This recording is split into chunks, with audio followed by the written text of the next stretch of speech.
السلام علیکم دوستو، آج 24 جولائی 2026 ہے، جمعۃ المبارک کا دن ہے اور آج یہاں پر ہنوئی کے اندر جمعے کی نماز مسجد النور میں پڑھنے کا شرف حاصل ہوا۔ اور مسجد النور کے بارے میں کہا جاتا ہے کہ 17 سینچری میں جب یہاں مسلمان تاجر آئے تو اس وقت یہ مسجد بنائی گئی، اور تب سے لے کے آج تک ہنوئی کے اندر یہ واحد ہی مسجد ہے۔ اور یہاں پر اگر 12:30 کے قریب اگر خطبہ شروع ہوتا ہے اور 12:40 پر جماعت کھڑی ہو جاتی ہے تو اس کا مطلب ہے کہ اس وقت پاکستان کے اندر کہیں نہ کہیں 10:40 کا وقت ہوگا۔ اور جس وقت میں مسجد میں داخل ہوا تھا تقریباً یہاں کے مقامی وقت کے مطابق 12:30 بجے عین اس وقت مجھے ایک خاتون کا میسج رسیو ہوا، اور اس میسج کے اندر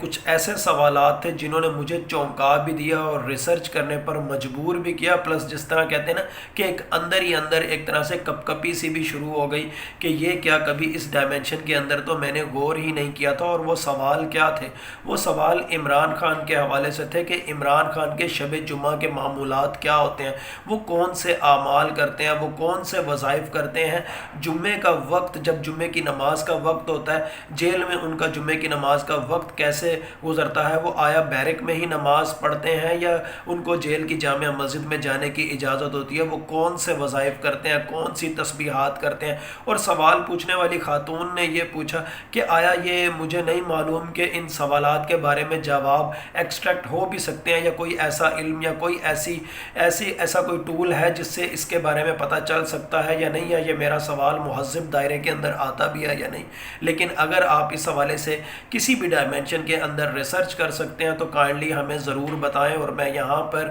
ایک چھوٹی سی ایک ادنا سی کوشش کر کے دیکھتا ہوں، اور میں نے واقعی پھر ڈیسائیڈ کیا کہ میں عمران خان کے جتنے بھی بیانات ہیں ان کا ڈسکورس انالیسس کر کے دیکھوں کہ کسی طریقے سے مجھے یہ پتہ چل سکے کہ ان کے آخر اس قسم کے معمولات کیا ہیں یا وہ تسبیحات کیا کرتے ہیں۔ اور یہ میں آپ کو پیور سائنٹیفکلی انالیسس کے طور پر بتاؤں گا اور ساتھ میں دلائل بھی دوں گا تاکہ آپ کو پتہ چلے کہ نیومرولوجی صرف اور صرف سائیکو اینتھروپولوجی ہے، اس کا سوشل سائنسز کی دیگر برانچز کے ساتھ بھی تعلق ہے۔ یہ کوئی توہم پرستی نہیں ہے، کوئی ستاروں سیاروں سے ریلیٹ کر کے کوئی ماورائے فطرت باتیں کرنے والا علم نہیں ہے، یہ پیور ایک سائیکو اینتھروپولوجی ہے۔ اور چاہے ویتنام ہو، چاہے ایرانی سوسائٹی ہو، چاہے ویانا ہو، ہر جگہ اس کو ایز اے سوشل سائنسز کے ڈسپلن کے طور پر یا سائیکو اینتھروپولوجی کے طور پر اس کو لیا جاتا ہے۔ اور یہاں پر میں آپ کو بتا دوں کہ آج کی تاریخ کو اگر سنگل ڈیجٹ پہ کیا جائے تو وہ 5 کا نمبر آتا ہے، جبکہ عمران خان کے نام کا عدد نکالا جائے تو وہ 4 کے نمبر پر آتا ہے، 4 اور 5 9۔ تو آج کے دن کے حوالے سے ایک چیز تو واضح طور پر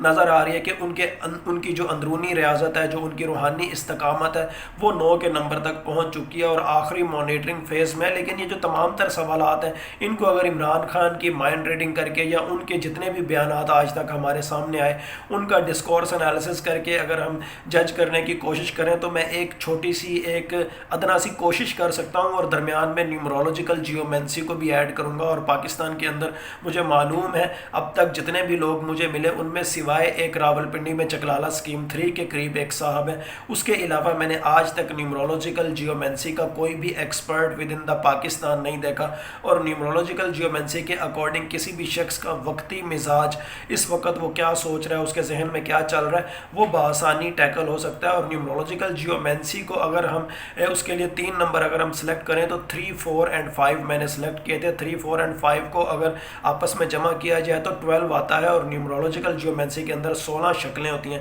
جن میں سے 12ویں شکل اگر اس کو ہم 12ویں شکل کے اعتبار سے دیکھیں تو کہیں نہ کہیں روحانی گہرائی بھی نظر آتی ہے، ایک باطنی سفر بھی نظر آتا ہے، دنیا سے کٹ کے اپنے خالق سے رابطہ بھی اس کے اندر نظر آتا ہے، کہیں نہ کہیں مراقبے والی کنڈیشن بھی نظر آتی ہے، اندرونی گہرائی والی کنڈیشن بھی نظر آتی ہے۔ اور اگر 12 کو سنگل ڈیجٹ پر مزید کر لیا جائے 3 کا نمبر تو کریٹیوٹی اور وزڈم بھی کہیں نہ کہیں نظر آتا ہے، نیو بگننگ بھی نظر آتی ہے۔ اور اس کے اکارڈنگ ان خاتون کے جو سوالات مجھے رسیو ہوئے، میں ایک ادنا سی کوشش کروں کہ ان سوالوں کے اگر میں جواب دوں تو میں آپ کو کچھ باتیں بتا دوں عمران خان کا ذائچہ بنانے سے پہلے تو میں نیمرولوجیکل جیومینسی کے ساتھ ساتھ زوراسٹرین نیمرولوجی کو بھی یوٹیلائز کر لوں. اگر عمران خان کا ذائچہ بنایا جائے تو ان کی طبیعت میں ایک سکون بھی آج کے دن کے حساب سے نظر آتا ہے, مراقبے کسی کیفیت بھی نظر آتی ہے, اور واضح طور پر نظر آتا ہے کہ جمعے کا دن وہ سیاسی شعور سے اپنے آپ کو بالکل کٹ آف کر لیتے ہیں, اور دنیاوی سیاسی شعور یا دنیاوی باتوں سے ہٹ کر ان کا دل کرتا ہے کہ میں اللہ تعالیٰ سے باتیں کروں یا اللہ تعالیٰ سے لو لگاؤں یا اللہ تعالیٰ کی معرفت میرے دل میں مزید اسٹرینتھن ہو. اس کے ساتھ ساتھ ان کے اعمال میں یہ بھی نظر آتا ہے کہ درود شریف کی کثرت نظر آتی ہے, اور میں اس حوالے سے ابھی آپ کے سامنے آرگیومنٹس بھی پیش کروں گا, ابھی آپ کے سامنے لاجکس بھی پیش کروں گا, اور آپ کو خود ادراک ہو جائے گا. آپ میں سے جتنے لوگ سائیکالوجی کے اسٹوڈنٹ ہیں, پولیٹیکل یا اکنامک سائیکالوجی جنہوں نے پڑھی ہوئی ہے, جنہوں نے بی ایس میں یا ایم اے کے اندر سائیکالوجی پڑھی ہوئی ہے, ایم فل میں اگر سائیکالوجی پڑھی ہوئی ہے یا سوشل سائنسز پڑھی ہوئی ہیں, وہ تو ان تمام تر علوم کو بآسانی سمجھ سکتے ہیں. لیکن جو توہم پرستی کا شکار ہیں, جو آسٹرولوجرز کی باتوں میں آنے والے ہیں, وہ ان کا میرے اس بلاگ کے ساتھ دور دور تک بھی کوئی تعلق نہیں ہوگا, نہ ان کو اس قسم کی چیزیں سمجھ آئیں گی. عمران خان کے اگر پرسنالٹی کا انالیسس کیا جائے زوراسٹرین نیمرولوجی کے اکارڈنگ اگر ان کو چیک کیا جائے تو درود شریف کی کثرت بھی نظر آتی ہے. سورہ کہف کی تلاوت بسا اوقات تو ایسا نظر آتا ہے کہ سورہ کہف کی پہلی 10 آیات جو ہیں جیسے ان کو زبانی یاد ہو گئی ہیں, اور یہ 10 آیات ان کے اندر کہیں نہ کہیں روحانی طاقت کو بھی اسٹرینتھن کرتی ہیں, اور نیگیٹو فورسز سے ان کی اب تک حفاظت بھی کر رہی ہیں. اور خاص طور پر سورہ کہف کی جو 10ویں آیت ہے اس کے اندر جو ایک دعا ہے ربنا آتنا من لدنک رحمہ وہی لنا من امرنا رشدا, یہ جو ایک دعا ہے ایسا نظر آتا ہے کہ جیسے عمران خان کے معمولات میں سے یہ دعا بہت زیادہ نظر آتی ہے. پھر اس کے ساتھ ساتھ ایک چیز اور نظر آتی ہے کہ جمعے کی نماز ان کی عام قیدیوں کی طرح جامع مسجد میں جا کر ادا نہیں ہوتی, بلکہ ایسا نظر آتا ہے کہ جیسے بیرک میں وہ انفرادی طور پر نماز کی بھی ادائیگی کرتے ہیں, نوافل بھی, یا تمام تر جو ان کے معمولات ہیں وہ انفرادی طور پر وہ ادا کرتے ہیں, اور ان کی عبادت بالکل پرسکون یا خلوت زدہ آپ اس کو کہہ سکتے ہیں. پھر ان کے دیگر جو ذکر اذکار والے معاملات ہیں اس حوالے سے ایسا نظر آتا ہے عمران خان کا مائنڈ ریڈ کیا جائے تو جیسے سائیکولوجیکل شیلڈ ان کو فراہم ہوتی ہے یا ان کو ملتی ہے اس ذکر سے, اذکار سے, اور ایسا نظر آتا ہے کہ جیسے ان کے اوپر ایک جانب جو ظلم و تشدد یا ان کے اوپر جو ایک ٹارچر والی کیفیت ہے یا بیرونی دباؤ کے باوجود یہ جتنا وہ ذکر اذکار کرتے ہیں یہ نفسیاتی طور پر ان کو ان کا جو ذہنی توازن ہے وہ اس کو کھونے نہیں دیتی, اور کلمہ طیبہ, استغفار اور اسماء الحسنہ کا ورد ایسا نظر آتا ہے کہ جیسے اس سے ان کو ایک اسٹرینتھ ملتی ہے, ایک سائیکولوجیکل پیس ملتا ہے, کہ انر پیس ملتا ہے. اب سوال یہ جو اصل سوال ہے, جو اصل سوال پوچھا گیا اور کافی اس پہ مجھے ٹائم بھی لگا اس حوالے سے ریسرچ کرنے کے حوالے سے کہ آخر وہ اعمال ہیں کون سے, اور یہاں پر اب میں آپ کے سامنے آرگیومنٹس کے ساتھ بات کروں گا, عمران خان کے بیانات کا ڈسکورس انالیسس کروں گا, کیونکہ جو انسان الفاظ بولتا ہے اسی کے اندر کہیں نہ کہیں سچائی چھپی ہوتی ہے, اسی کے اندر فیکٹس ہوتے ہیں. در حقیقت عمران خان کے بیانات کا اگر انالیسس کیا جائے, انہوں نے عوام کے ساتھ جتنی بھی سپیچز کی یا مختلف مواقعوں پر جو انہوں نے صحافیوں سے باتیں کی, تو آپ ایک چیز نوٹ کریں, یا مختلف عدالتی محاذ کے اوپر انہوں نے جو بیانات دیے آپ ان کے بیانات میں آپ نوٹ کریں, وہ اکثر صبر کا بھی درس دیتے ہیں, استقامت کا بھی درس دیتے ہیں, اور وہ کلمہ حق بلند کرنے کے اوپر بھی زور دیتے ہیں. اور اسلامی نفسیات یا اسلامک سائیکالوجی کے حوالے سے دیکھیں, جب انسان کے اوپر تمام تر دروازے بند ہو جاتے ہیں, اس کے اوپر ظلم و ستم عروج پر ہوتا ہے, تو اس وقت لا الہ الا اللہ کی جو دل کے اوپر ضرب ہوتی ہے یا جو استغفار کی کثرت ہوتی ہے, یہ انسان کو ایک طرح سے فولادی مضبوطی دیتی ہے. اور وہ بار بار عمران خان اپنے بیانات میں اکثر یہ بھی کہتے ہیں کہ اصل طاقت اللہ تعالیٰ کے ہاتھ میں, کسی دنیاوی شخص یا کسی بڑے عہدے کے اندر نہیں ہے. یہ بھی واضح طور پر شو کرتا ہے کہ وہ لا الہ الا اللہ کے اوپر یا استغفر اللہ کے اوپر یا دل کے اوپر کلمے کے زور پر جو ضرب دی جاتی ہے اس پر کس قدر زیادہ وہ بیلیو کرتے ہیں. اور دل کے اوپر ضرب دینا, اس حوالے سے اسلامک صوفیزم کے اندر بہت زیادہ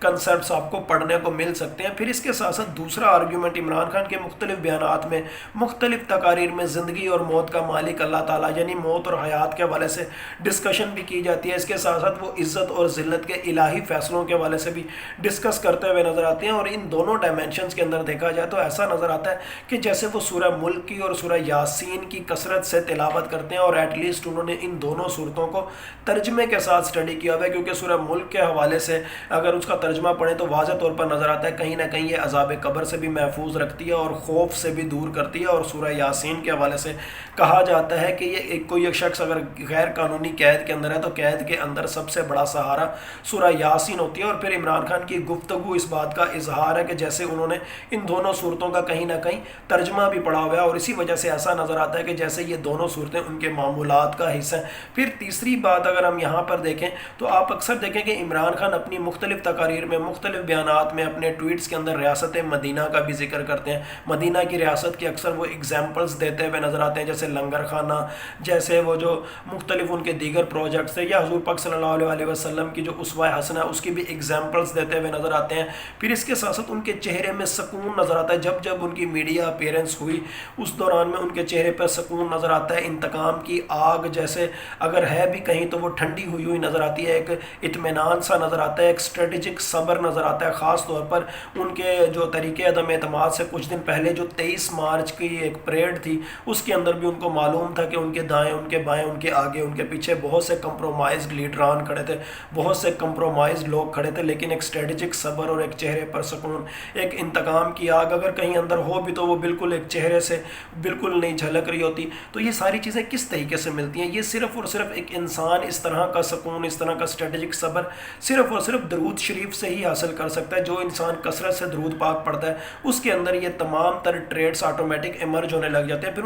ان کا پولیٹیکل کیریئر ہو, ان کی پرسنل لائف ہو, ان کی ذاتی زندگی ہو تو بحرانوں سے بھرپور. اکثر انہوں نے اونچ نیچ دیکھی ہے زندگی میں, شوکت خانم ہسپتال بنانے کے حوالے سے, یا پھر سیاسی دباؤ کے حوالے سے, یا کسی کی غلط اپوائنٹمنٹ کے حوالے سے, یا قید تنہائی کے حوالے سے. ہر دو صورتوں میں اگر چہرے سے وہ بالکل اپنے خوف کو, اپنی فرسٹریشن کو یا اپنی انگزائٹی کو شو نہیں ہونے دیتے, یہ جو اطمینان ان کے چہرے پر شو ہو رہا ہوتا ہے, ایک اسٹریٹجک صبر شو ہو رہا ہوتا ہے, ایک مسکراہٹ سی شو ہو رہی ہوتی ہے, کانفیڈنس جو شو ہو رہا ہوتا ہے, یہ صرف اور صرف درود شریف کی برکت ہے. تو یہاں سے ہم انالیسس کر سکتے ہیں کہ ان کے معمولات میں درود شریف کا بھی بہت زیادہ کردار ہے. پھر یہاں پر ایک سوال جو میرے اپنے ذہن میں آیا کہ اگر ان کے یہ تمام تر معمولات ہیں اور اس دوران میں کوئی ان کو ملنے آ جاتا ہے, یا کوئی